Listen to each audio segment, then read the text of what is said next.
Because the new version of this seems to be, if I disagree with what you say, I'll paint it as hate speech or challenging to my notions of diversity and inclusiveness, yes, right, sure. and I'll fight to the death your right to even have your say. Well, that's why hate speech laws are so pernicious.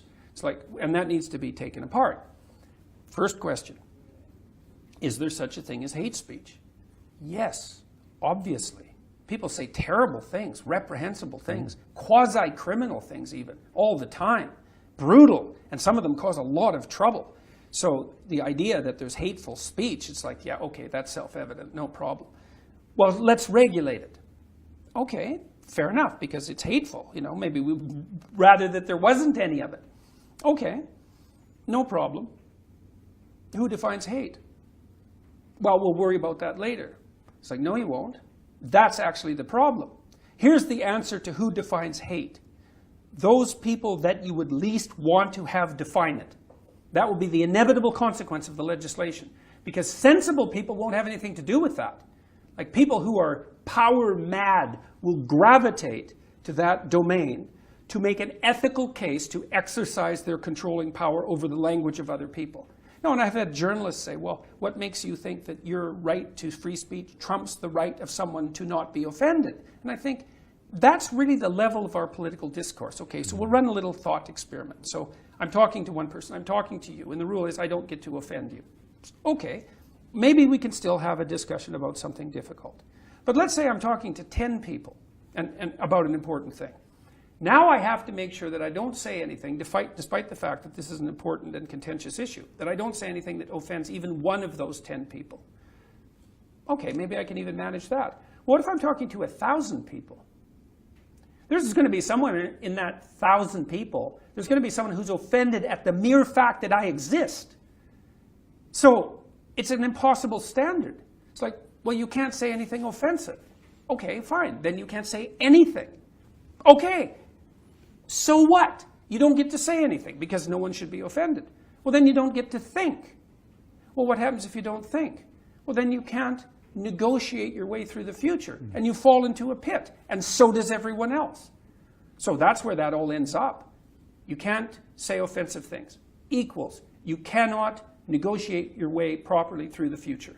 Equals, everyone suffers. Well, that's a bad strategy. So, and it's all covered up with, well, you know, it'd be better if no one was ever offended. It's like, well, who thinks that? You know how naive you have to be to think that? How you have to be pathologically naive, which is the kind of naive that you could have grown out of, but you willfully refused to because you weren't willing to see what was in front of your face. And then you impose that blind naivety on everyone else because you don't want to allow them to upset your rosy view of yourself and the world. There's no end to how terrible that is. So, one of our very astute writers recently made the comment that freedom of speech is the most important freedom because it's the freedom by which we defend all of our other freedoms. It strikes me that freedom of speech, though, is most important not for the powerful or for the elites.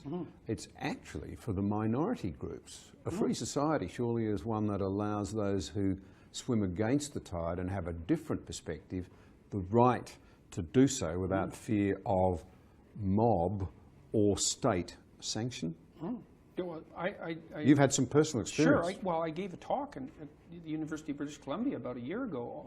It was called A Left-Wing Case for Freedom of Speech. It's like it's really easy to make a left-wing case for freedom of speech. It's like, well, that's how the dispossessed have the opportunity to make their suffering known, right? Yeah, clearly. I mean, it's the fact that that argument even has to be made shows you how pathological the radical left has become. Because it's clearly the case that freedom of speech is not generally in the interests of the power elite, right? Because they already have access to what they need to maintain their grip on the world, let's say, if you look at things in that manner. It's the people at the bottom of the hierarchy whose right to expression needs to be protected. Yeah. If you're in control of the debate, you don't need freedom of speech. Right, obviously. So it's always useful for the dispossessed, the freedom of speech issue. And then the other issue that you wrote, that the writer that you described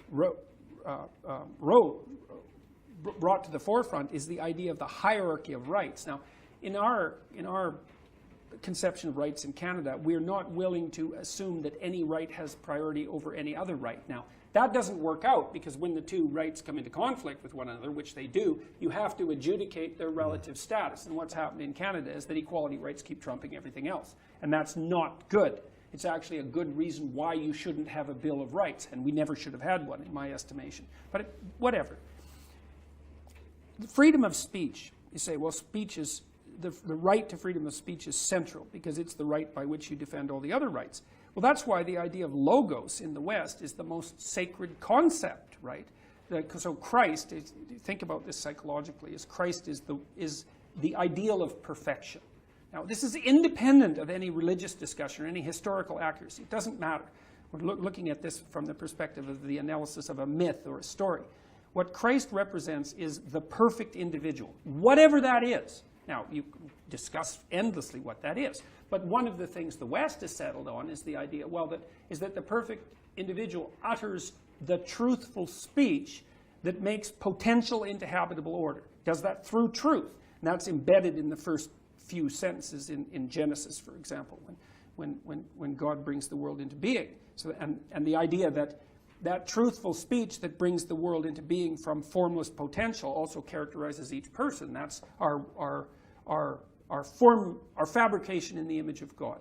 That's the idea of the West. It's an unbelievably remarkable idea that perfection, individual perfection, is to be found in a relationship with spoken truth. God, that's the great idea. Well, it's out of that arises the observation that there's nothing more central to the hierarchy of rights and obligations as well, let's say, than freedom of speech. Yes, it's absolutely central. That's why Christ is the Word made flesh. The idea is that the perfect individual is the person who speaks truth, but also acts out the truth of those words. It's a proposition whose merit is virtually self-evident when you understand it in that manner. So yeah, to see assaults on freedom of speech, especially compelled speech, well, that's where I drew the line in my life. It was like, we have compelled speech legislation in Canada. Perhaps that's why the left is so determined in this country to get Christianity out of the classroom. But tell us something of the chilling... There's no doubt that's why they're determined. I mean, people like Derrida, he called the West phallogocentric, right? Male-dominated, logos-centric. It's like, that is the West. It's logocentric. Well, if you want to take the West down, you remove the idea of the divine word from the substructure of the society. So you have to do that. It's like, and this is the level at which this war is being fought. It's fundamentally a theological war. Interesting. People don't like to think that, but... Well. In his famous Waterloo lecture, the inaugural Blaise Pascal lecture in 1978, Malcolm Muggeridge said the West was in danger of eating itself out from within. Mm-hmm. And he spoke at great length about this attempt to, about how the West was abandoning Christianity, and it had become a very empty and soulless and financially bankrupt place as a result. But it wouldn't be the end.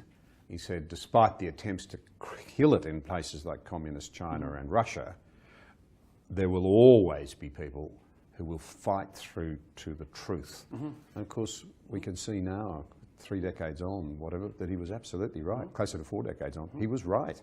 Well, you know that Christianity is spreading faster in communist China than it did in Rome during its most rapid period of expansion, in terms of proportion of people transforming. So Christianity is spreading incredibly quickly in China, which is, well, who would have guessed that, right? I mean, that just makes you shake your head.